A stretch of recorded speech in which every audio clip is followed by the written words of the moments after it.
Bueno, ayer vivimos una jornada histórica sin duda. El rechazo se impuso sobre el apruebo en el plebiscito de salida, quedando desechada así la propuesta de la nueva Constitución. ¿Qué es lo que viene ahora en el escenario político de nuestro país? Vamos a conversarlo con Eugenio Guzmán, decano de la Facultad de Gobierno de la Universidad del Desarrollo. Muchísimas gracias, Eugenio, por estar con nosotros y bienvenido. Hola, muy buenos días. ¿Cómo están ustedes? Gracias por invitarme. A ver, una cosa es que viene en lo práctico, otra cosa es que viene también en términos de las ideas, de lo que debería estar contenido en esta nueva propuesta de texto constitucional, ya que queda desechada la anterior. Quiero partir por esto último. ¿Cómo lees tú lo que ocurrió el día de ayer? Esta derrota aplastante que le propina el rechazo al apruebo y que no estaba en ninguno de los escenarios, estaba la tendencia, pero nunca con este nivel de diferencia. ¿Cómo lo lees? La lectura de eso me imagino es importante para construir lo que venga. No, por cierto, o sea, la magnitud es una, la tendencia es otra y es cierto lo que tú mencionas. Yo creo que desgraciadamente lo que estamos viendo ahora van a ser más bien las preocupaciones del muy cortísimo plazo, o sea, el tema del cambio de gabinete, que es muy contingente a lo que se pueda, por mucho que se quieran separar las dos agendas, están bastante relacionadas, es decir, el tema del cambio de gabinete y las propuestas de un nuevo proceso constitucional. Entonces, en el cortísimo plazo, ese es el problema que enfrenta el gobierno y que se traduce en dos fenómenos. O sea, ¿quién va a tener protagonismo? Ustedes lo mencionaban ahí en la nota, o sea, ¿quién va a adquirir protagonismo en todo aquello? Y segundo lugar, los problemas internos que enfrenta, creo yo, la coalición de gobierno, porque y uno ve un poco por las declaraciones de ayer y hoy día, hay dos visiones distintas. Por lo pronto, ¿qué pasa con el programa? El programa sigue igual, se mantiene, el itinerario, ya estoy hablando en el mediano plazo, hay algunas modificaciones, en fin, o por el contrario, se mantiene la misma línea, lo cual sería contradictorio con lo que en el fondo realizó el gobierno. Si uno se pone a pensar que para el gobierno en algún momento se planteó y se dijo, mire, que gane el apruebo es fundamental para llevar a cabo el programa de gobierno, o más o menos esa es la sensación que quedó, y se vinculó o se unió el resultado del plebiscito al programa de gobierno. Bueno, hoy día lleva a otra reflexión, o sea, bueno, se perdió, significa que se cambia el programa, ¿qué significa que ocurra? Entonces, las cosas de corto plazo, las que estaban muy bien tratadas en la nota, o sea, cambio de gabinete, proceso, conversaciones, diálogo, pero las de mediano plazo están también, y perdona que me extienda mucho, están asociadas a las discusiones internas del propio conglomerado de gobierno. Claro, y el programa. Ahí, en el fondo, cuando tú pones estas dos cosas en paralelo, uno también se pregunta en qué situación queda el presidente Boric, que en la antesala y de antemano decía que él iba a impulsar un nuevo proceso constituyente. La pregunta es si queda en buena o en mala posición, si tú ves que él va a poder liderar lo que viene, si lo que viene lo van a tener que liderar otros con un presidente que además me imagino, no sé, y aquí te quiero preguntar tu opinión en realidad, Eugenio, también va a tener que abocarse al cotidiano, me imagino. Yo no sé cuánto tiempo más podemos estar solo enfocados en la discusión constitucional. También los gobiernos tienen que empezar a mostrar resultados de su propio programa, ¿no? Bueno, ese es el gran, podremos decir, para algunos podrá ser un error estratégico o incluso menos que eso, táctico, de haber vinculado una cosa y la otra y haber perdido meses para poder, no sé, afrontar una serie de temáticas que yo creo que se vieron como minucias, como secundarias. Delincuencia, inflación y otras más. E incluso no se les dio la relevancia ni se dieron señales en esa dirección. Ahora, ¿cómo queda Boric en este caso? Yo creo que él queda en una situación complicada porque él optó por una posición, por una en este caso, por una texto. Forma que implicaba, ¿no es cierto?, hacer campaña, explicitar que se estaba por la opción del apruebo, etcétera, etcétera. Y hoy en día aparece como, y dicho sea de paso, se le habían planteado con anterioridad fórmulas para anticiparse a un eventual triunfo del rechazo. Todas esas fueron desechadas, entonces hoy día está en una situación bastante incómoda. Ahora, yo creo que lo que va a hacer todo lo posible para el gobierno y en particular Boric, para no perder, ¿no es cierto?, protagonismo, es tratar de ser muy condescendiente, ¿no es cierto?, con el legislativo o con aquellos grupos, ¿no es cierto?, que están al interior de su gobierno. Y muchas veces eso no es posible porque algún grupo se enerva, no le parece adecuado lo que se está haciendo, entonces eso genera más conflictividad. Pero yo veo complicada esa situación. Sí, algunos dicen que aquí lo que deben hacer los presidentes es ser pragmáticos. Probablemente vamos a ver, y muchos analistas lo han dicho así, a un socialismo democrático entrando con más fuerza al gobierno, poniendo figuras a lo mejor de más experiencia. Ahora, tú hablabas de como las tensiones internas que eso puede también traer, y yo te partía preguntando por el diagnóstico, Eugenio, porque también me pregunto cuánto queda condicionado el proyecto del propio presidente Boric, pero también de su generación. ¿Tú lees que aquí hay un diagnóstico distinto al que a lo mejor se hizo al momento de que él se convirtiera en presidente de la República? Algunos dicen que lo de ayer demuestra que el chileno es más moderado, que el chileno no quiere un cambio radical, que ese texto era demasiado maximalista y por lo tanto no era lo que las personas querían. No sé si esto obliga nuevamente a la moderación. O sea, yo creo que sí, en resumen, induce, obliga, empuja hacia la moderación. Hay elementos de diagnóstico que no se consideraron. Y incluso, aunque hay algunas proposiciones o propuestas que la gente puede estar de acuerdo, el modo como se llevan a cabo, la forma de comunicar, lo estridente que fue la convención. Mira, sí, yo te diría que el gran problema que enfrenta el gobierno y en particular la decisión, ¿no es cierto?, de incorporarse, o sea, de abiertamente apoyar el apruebo, a pesar de que se había hablado de presidencia en un momento, es como se llama, que se le entregó demasiado crédito a la convención en momento en que la convención estaba significativamente afectada por la confianza que la gente le tenía a ella. O sea, la convención, dicho de otra manera, aparecía como tremendamente estridente y el gobierno toma un riesgo muy alto en darle demasiado crédito a ella. Y por lo tanto, vemos eso impacta al propio gobierno. Ahora, ¿cuánto va a impactar al programa? Bueno, eso es uno de los desafíos. O sea, si vamos a tener sectores muy a la izquierda que van a estar ahora diciendo que hubo un acto de traición o algo semejante, bueno, hace la situación más complicada y va a significar cambios en la composición del oficialismo. O sea, por ejemplo, hoy en día el Partido Socialista, el PPD o algunos sectores democráticos no son para nada hegemónicos dentro del gobierno. Y ahora, si ellos llegaran a hacerlo, eso va a implicar o va a tener su efecto hacia otros sectores como propios del Frente Amplio, pero también del Partido Comunista y otros partidos. Claro, a prueba de dignidad, que me imagino que... por eso te hablaba yo también como del proyecto generacional. De alguna manera se llega con la idea a gobernar de que aquí se requiere un cambio de modelo. De hecho, el mundo, en el fondo, rotulaba al presidente Boric de esa manera, ¿no? Como este millennial que venía a cambiar el modelo. Pero eso ayer pareciera ser que, no sé si se trunca definitivamente, porque eso lo irá el tiempo, pero al menos se pone entre paréntesis. Por eso te preguntaba yo si no habrá un error de diagnóstico. De todas maneras, ayer el presidente insiste en un nuevo Chile. Que no sé si después de lo de ayer es exactamente lo que quieren las personas. Me imagino que ahí quienes hagan este nuevo proceso constituyente o constitucional van a tener un gran desafío de saber leer lo que la ciudadanía está pidiendo.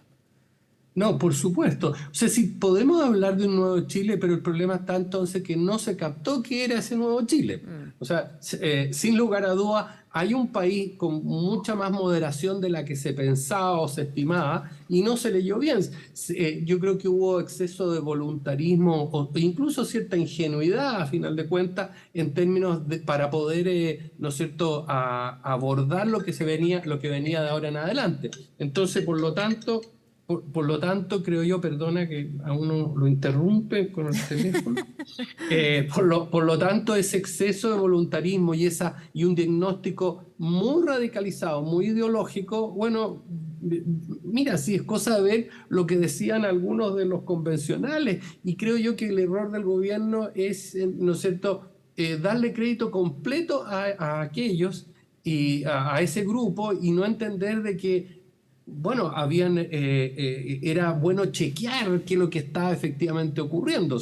Pero acá no, yo creo que hubo mucho ideologismo, un diagnóstico muy basado en aquello, y si bien estamos enfrentando una emergencia, un nuevo Chile con otras características, bueno, no se diagnosticó adecuadamente.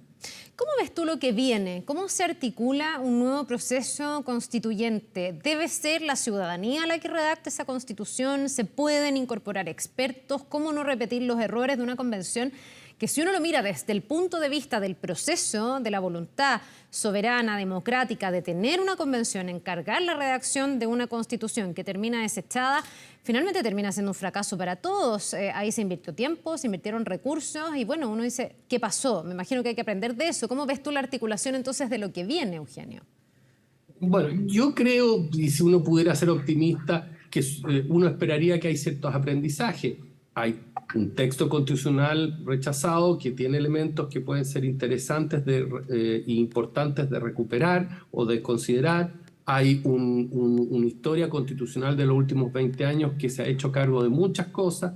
Hay otros proyectos que han dado vuelta.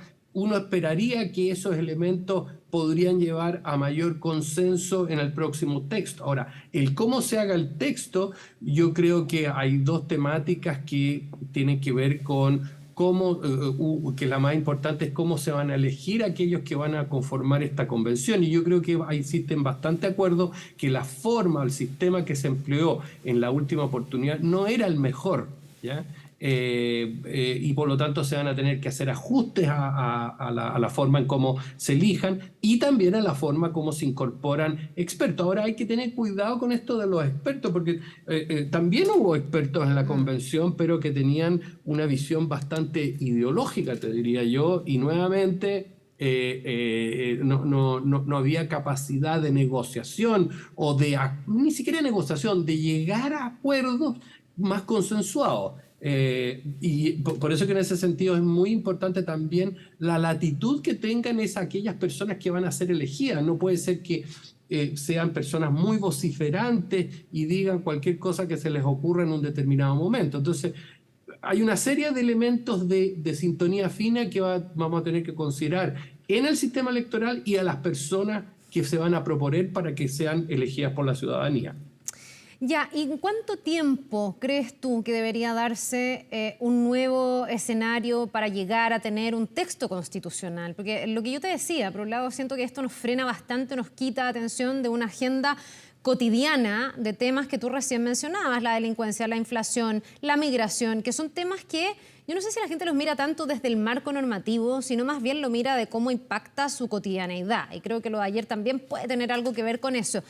Y lo otro, respecto de esto mismo y del tiempo, he escuchado a muchos que dicen es que esto hay que hacerlo rápido, no se puede perder tiempo, pero hay otros que dicen, ojo, también a veces el tiempo es enemigo de lo bueno. Entonces, ¿qué queremos? ¿Algo rápido o algo bueno? ¿Se puede conciliar un proceso rápido con un proceso bueno? Porque aquí, me imagino, Eugenio, se trata de que efectivamente se llegue a un texto que, ojalá con la participación de ayer y con una amplia mayoría, termine siendo aprobado y que represente a la mayoría de los chilenos. Mira, yo creo que el gran desafío en general del sistema es que primero el gobierno gobierne, en el sentido de que hasta el momento yo creo que este involucramiento del gobierno cuyo único foco de atención fue el plebiscito, que está bien, o sea, era el fenómeno, el problema, el desafío que abordar, pero no lo único. Entonces, por lo tanto, mientras lo que espera gran parte de la ciudadanía es abordar problemas, ¿ya? Esa es una cosa. Lo segundo es que respecto a la celeridad, si bien es cierto que hay mucho que ponerse de acuerdo, perfecto, pero también el tiempo en política es muy importante precisamente porque afecta la gobernabilidad. Entonces, esto no puede ser un proceso en donde estemos probablemente otro año más gastando recursos simbólicos, políticos, en fin, gastando de alguna manera crédito político y no tener ya un texto lo más acordado posible, mucho más sencillo, mucho más flexible, mucho más simple tal vez. Y a propósito de eso, otro de los grandes temas es que la gente no entendió el mensaje de la PRO. ¿Qué significaba este texto? Un texto tan diverso, tan complejo. Entonces, contestándote derechamente, el gobierno tiene un desafío que es gobernar, ¿ya? Es de alguna manera retraerse de este prurito de campaña, y por otro lado, las conversaciones entre los distintos sectores tienen que ser bastante fluidas y de bastante consenso. Ahora, no lo van a hacer porque hay sectores que se van a retrotraer de aquello, pero en ese sentido, la función de los políticos y también del gobierno es tratar de llegar a la mayor cantidad de consenso, pero con disposición para el consenso, pues si no hay disposición al consenso, nuevamente vamos a tener un fracaso. Me queda dando vuelta una frase que dijiste, la quiero como discutir un poco, porque tú dices, la gente no entendió lo que proponía el apruebo. ¿No habrá sido un poco al revés, Eugenio, que la gente entendió muy bien que parte de lo que proponía el texto no recogía lo que realmente la ciudadanía esperaba? Te lo digo porque hay algunos análisis a esta hora de la mañana, por ejemplo, que muestra las 10 comunas con mayor cantidad de personas pertenecientes a pueblos originarios según el censo, que son donde el rechazo tiene la mayor aprobación, digamos, donde el rechazo arrasa. Entonces uno dice, bueno, el apruebo les ofrecía supuestamente plurinacionalidad, que es una dimensión mucho más profunda que simplemente reconocer que existen pueblos originarios, que hay que respetar sus costumbres, que a lo mejor tiene que ver con terminar con la discriminación, con años de una deuda histórica que efectivamente hay con nuestros pueblos originarios. Cuando uno veía la CEP que se hizo en la zona, la gente no estaba mayoritariamente de acuerdo con la dimensión de la plurinacionalidad. Se les ofrecía un sistema de justicia indígena que tampoco hizo eco. Entonces, me queda dando vuelta, porque hay mucha discusión. Mira, y hoy día muchos dicen que si la gente no entendió, la gente es tonta, dentro de los perdedores, digamos. Pareciera ser que fue un poquito al revés, que a lo mejor la gente entendió que eso no recogía realmente lo que la gente, la ciudadanía, ve como la respuesta a sus problemas. Es que precisamente por lo que tú mencionas, cuando hay elementos tan contradictorios, tan distintos, tan lejanos al grueso de la población y de distintos grupos, a eso me refiero con que no se entiende. Se habló que este era un texto regionalista, pero al contrario, no se interpelaba a la gente de las regiones, se generaban órganos que finalmente no se entendía si su función era descentralizadora. Se hablaba ¿no es cierto?, de mejorar la justicia, y se proponían dos justicias distintas. En ese sentido no se entendían estas contradicciones o esta fórmula que era tremendamente alambicada. O sea, por lo mismo, en sectores rurales, por ejemplo, en sectores socioeconómicos más bajos, o sea, pobres, y en sectores agrícolas, en pequeñas ciudades, obviamente el rechazo tuvo mayor porcentaje ¿no es cierto?, que el que tuvo la prueba. O sea, las diferencias son siderales. A eso me refiero con que no se entendían, pero no se entendían estas contradicciones. ¿Hacia dónde va esto? ¿Qué me resuelve a mí mi cotidianidad? ¿Y en qué va a terminar? Sí, a eso me refiero. Ya, no, solo hacía la acotación porque aquí el desafío probablemente es que también esta clase política sepa recoger el mensaje de la ciudadanía, que es algo que por lo menos en este primer intento no ocurrió, digamos. Bueno, es que fíjate tú, cuando tú tienes una constitución que es tan larga, tan extensa, en donde hay tantos elementos, obviamente tú te quedas con los más específicos, y obviamente, y eso es un llamado a decir, mire, haga un texto simple, haga un texto, y tenemos ejemplos en ese sentido en el mundo, simple, que tenga flexibilidad y que permita, ¿no es cierto?, el enfrentar los próximos 40 o 50 años. Pero no haga un texto en donde especifica cosas que no tiene mucho sentido especificar. Claro. ¿Ya? Bueno, y esos detalles hacían contradictorio finalmente el mensaje. Esperemos podamos llegar a ese texto. Queda un largo camino todavía por delante. Se va a ir delineando, me imagino, día a día. Eugenio Guzmán, decano de la Facultad de Gobierno de la Universidad del Desarrollo, gracias por habernos acompañado esta mañana.